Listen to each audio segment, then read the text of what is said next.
नमस्ते, नमस्कार, प्रणाम। अगली कहानी सुनाने से पहले, जो कि मैं कल सुनाने वाली हूँ, उससे पहले आज मैं एक किस्म का रिवीजन करना चाहती हूँ, कह लीजिए। आई नो टीचर वाली बात कर दी है, पर सुनिए, इसका एक कारण है। अभी तक हमने दुर्गा सप्तशती में से प्रथम और मध्यम चरित्र खत्म किया है, मतलब प्रथम और मध्यम चरित्र की कहानियों को कवर किया है। और अभी अगले दिन से, यानी कि कल से, हम उत्तर चरित्र की कहानियाँ देखेंगे। सुनने में शायद आपको ऐसा लगे कि ये कहानियाँ ऐसे ही किसी रैंडम ऑर्डर में लगाई गई हैं और इनका कोई महात्म्य है भी कि नहीं है जिस ऑर्डर में वो लगाई गई हैं, पर बहुत इंटरेस्टिंग चीज़ें मुझे पढ़ने पर आभास हुई, जो कि मैं आपके साथ शेयर करना चाहती हूँ। सबसे पहली कहानी थी मधुकैटभ की, और उसके बाद हम आए थे महिषासुर की सेना पर और फिर महिषासुर पर। मधुकैटभ से इसलिए शुरू किया था क्योंकि मधुकैटभ हमारे अंदर के स्वाद के द्वैत को दिखाते हैं कि हम कैसे मीठे को कड़वे के ऊपर रखते हैं या कड़वे को मीठे के ऊपर नापसंद करते हैं। तो वो गुण हमारा तमस गुण था, जिसको महामाया या महाकाली शुद्ध करती हैं। उसके बाद हम आए रजस गुण पर, जो कि हमारे अंदर का अहंकार, क्रोध और वासना, ये चीज़ें जो होती हैं, इन चीज़ों को शुद्ध करने के लिए माँ दुर्गा आई थी और उन्होंने महिषासुर का वध किया, तो उससे रजस गुण शुद्ध हुआ। जैसे कि मैंने पिछली कहानी में कहा था कि अगले चरित्र से, यानी कि उत्तर चरित्र से, हम सत्व गुण की तरफ जाएंगे। ये तमस गुण, रजस गुण और सत्व गुण सुनने में आपको बहुत एब्स्ट्रैक्ट लग रहा होगा, या जिसने नहीं सुना है उसके लिए एक बहुत ही नई चीज़ होगी, पर ये इन दैत्यों को चुनना इन गुणों के हिसाब से, इसका एक बहुत गूढ़ अर्थ एक और है। हमारे शरीर में 7 चक्र होते हैं, है ना।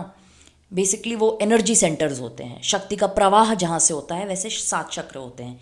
नीचे के 2 चक्र जिनको मूलाधार और स्वाधिष्ठान कहते हैं, उसके बाद में पेट पर आते हुए मणिपुर चक्र होता है, फिर यहाँ पर छाती के बीच में हमारा हार्ट चक्र होता है जिसको अनाहत चक्र कहते हैं, फिर ये विशुद्धि चक्र होता है, तीसरी आंख वाली जगह पर होता है आज्ञा चक्र, और फिर सबसे ऊपर सहस्रार। ठीक है, तो 3 किस्म की गांठें होती हैं जो कि हमारे शरीर में पाई जाती हैं, और हर गांठ एक अलग किस्म की समस्या खड़ी करती है। एक गांठ जो कि सबसे नीचे पाई जाती है उसको ब्रह्म ग्रंथि कहते हैं। ग्रंथि यानी संस्कृत में गांठ। ब्रह्म ग्रंथि जो कि सबसे नीचे वाले 2 चक्रों के बीच में होती है, और जब ब्रह्म ग्रंथि होती है उससे हमारा तमस बढ़ जाता है, यानी कि हमें आलस ज़्यादा आता है, हमें नींद ज़्यादा आती है, हमें चीज़ें करने का मन नहीं करता, चीज़ें शुरू करने में दिक्कत होती है। उसके ऊपर जहाँ पर हमारा मणिपुर चक्र है और अनाहत चक्र है, उसके बीच में विष्णु ग्रंथि आती है।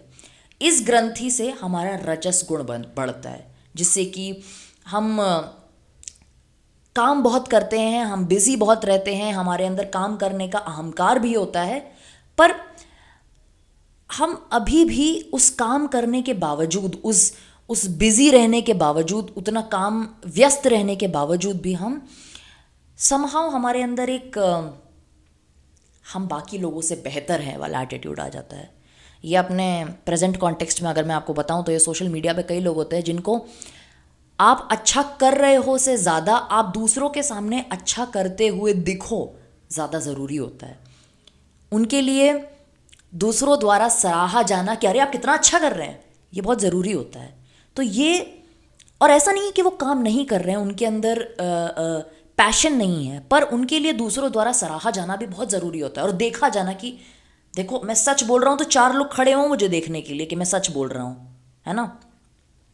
न्यूटन वाली एक मूवी थी, उसमें एक डायलॉग होता है जो कि पंकज त्रिपाठी कहते हैं हमारे हीरो राजकुमार राव से, कि तुम्हारी एक ही प्रॉब्लम है नूतन, कि तुम सच बोलते हो लेकिन चाहते हो कि 4 लोग तुम्हारी तारीफ करें उस सच को बोलने के लिए। विष्णु ग्रंथि से ऊपर उठ के सबसे ऊपर आती है रुद्र ग्रंथि, जो कि हमारे विशुद्धि और आज्ञा चक्र के बीच में होती है। इस चक्र की नॉट या इस चक्र की ग्रंथि से हमारी इंटेलेक्चुअल प्रॉब्लम्स होती हैं। हम हमारे इनर कॉन्फ्लिक्ट्स बढ़ जाते हैं। हम ज्ञान तो अर्जित करते हैं पर उसको रियलाइजेशन के लिए नहीं करते, हम उसको एक्यूमुलेशन के लिए करते हैं, हम इकट्ठा करने के लिए करते हैं ताकि दूसरों पर आधिपत्य जता सकें कि देखो मुझे इतना आता है करके। वो ज्ञान लेकर के आप उससे ऊपर नहीं उठ पाते हैं, वो ज्ञान लेकर के आप उसे और दबते चले जाते हैं, बंधते चले जाते हैं। तो उस ग्रंथि को रुद्र ग्रंथि कहते हैं। अब इस सारे रैंडम ज्ञान का क्या अर्थ था और ये दुर्गा सप्तशती से कैसे जुड़ा हुआ है?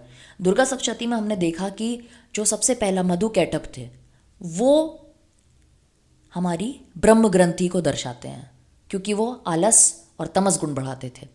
उसके बाद में महिषासुर की सेना और महिषासुर की सेना के सारे असुर और महिषासुर खुद, उसमें क्या गुण ज़्यादा था? रजस गुण ज़्यादा था, तो वो विष्णु ग्रंथि को दर्शाता है। और अब हम जब अगली कहानियों की तरफ जाएंगे, वो कहानियाँ हमारी आंतरिक बौद्धिक समस्याएं, बौद्धिक लड़ाइयों को दर्शाएगा जो कि हमारी रुद्र ग्रंथि है। तो असुर भी जो हैं, जो दुर्गा सप्तशती में असुर भी दिए गए हैं, वो ऐसे ही नहीं आ गए हैं। एक और बहुत ही इंटरेस्टिंग पैरेलल है, किसी ने साइकोलॉजी या मूवी पढ़ी होगी तो उसने मैस्लोस हायरार्की ऑफ नीड्स सुना होगा, नहीं सुना है तो देख लीजिए। इंसान की आशाएं जो है उसकी आर्थिक स्थिति पर डिपेंड करती हैं कि अगर वो उस पिरामिड मैस्लोस हायरार्की के सबसे नीचे है तो उसको रोटी कपड़ा मकान से ज़्यादा और नहीं चाहिए, उसकी सारी इंस्टिंक्ट सर्वाइवल इंस्टिंक्ट्स हैं। उसके ऊपर जब आप एक लेवल और ऊपर उठ जाते तो आपको जॉब सेटिस्फैक्शन चाहिए, आप चाहिए कि आप एक अच्छा काम करें, आप उस काम में खुश रहें, वो चाहिए आपको। और जब सबसे ऊपर आप जाते हैं तब आपको सेल्फ एक्चुअलाइजेशन चाहिए होता है। तो मैस्लोस हायरार्की ऑफ नीड्स तो हमारे आर्थिक स्थिति और हमारे मानसिक स्थिति को देखता है, पर ये जो 3 ग्रंथियां हैं, ब्रह्म विष्णु और रुद्र, ये हमारे फिजियोलॉजी को, हमारे शारीरिक तौर पर हमारी मानसिक स्थिति को दर्शाता है। हमारा शरीर हमारे मनस को कैसे अफेक्ट करता है ये दिखाता है। अगली कहानी के लिए तैयार रहिएगा। और ये कहानी शायद हमारे जनरेशन के लिए, जो कि सोशल मीडिया पे बहुत रहता है, पढ़ता बहुत है और इंटेलेक्चुअल होने को एक ताकत समझता है, उनके लिए कहानियाँ बहुत ज़रूरी हैं। तो कल मिलते हैं। नमस्ते, नमस्कार, प्रणाम, धन्यवाद।